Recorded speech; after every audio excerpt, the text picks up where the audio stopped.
నిజంగా అసలు అప్పుడప్పుడు అనిపిస్తుంది నాకు పెళ్లి కానంత వరకు ఆడపిల్ల అంటే వాళ్ళ ఇంట్లో మహారాణి లెక్క ఉంటుంది.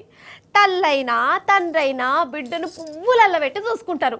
అప్పుడప్పుడు మీది మీదికి గదిరించినట్టు చేసినా నా బిడ్డ బంగారం మా పానం అనుకుంటా మురిసిపోతారు. కానీ పెళ్ళైనాక ఆడవిల్ల జిందగే మారిపోతుందోళ్ళ. అంటే వాళ్ళేదో బాధలలో ఉంటారని అంటలేను, కానీ పెళ్ళికి ముందు ఒక లెక్క, పెళ్ళైపోయినాక ఇంకో లెక్క.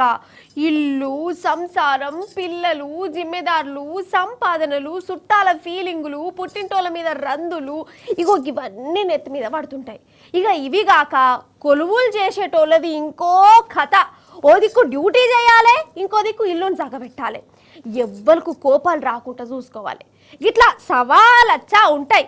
అందుకే ఆడపడుసులకు ఎన్ని దండాలు పెట్టినా తక్కువనే పోండ్రి. అందున కన్న తల్లికి వేల వేల దండాలు.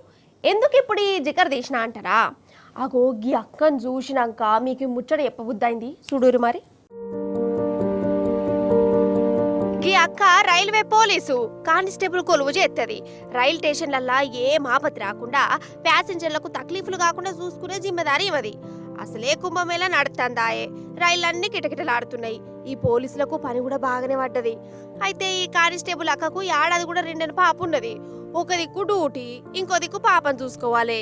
ఇంట్లో చూసుకునేటోళ్ళు ఎవ్వరు లేనట్టున్నది. అందుకే బిడ్డనెత్తుకునే కొలువు కచ్చి అప్పయ్యపిన డ్యూటీ చేస్తాంది.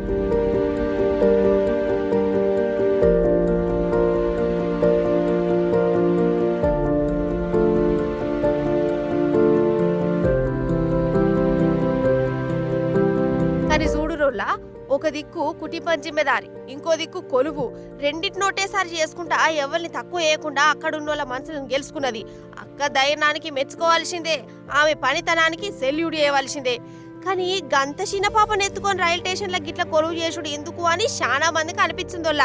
పాపకు అవస్థతే ఎట్లా పెద్దసార్లు ఈమెకు సెలవుని ఇచ్చేదుండే అని అంటారు. వాళ్ళు సెలవిచ్చినా ఇయ్యకున్నా అప్ప చెప్పిన పనిని భుజాల మీద మోసి న్యాయం చేసిన తల్లికి నిజంగా క్షణార్థులు చెప్పవలసిందే కదా.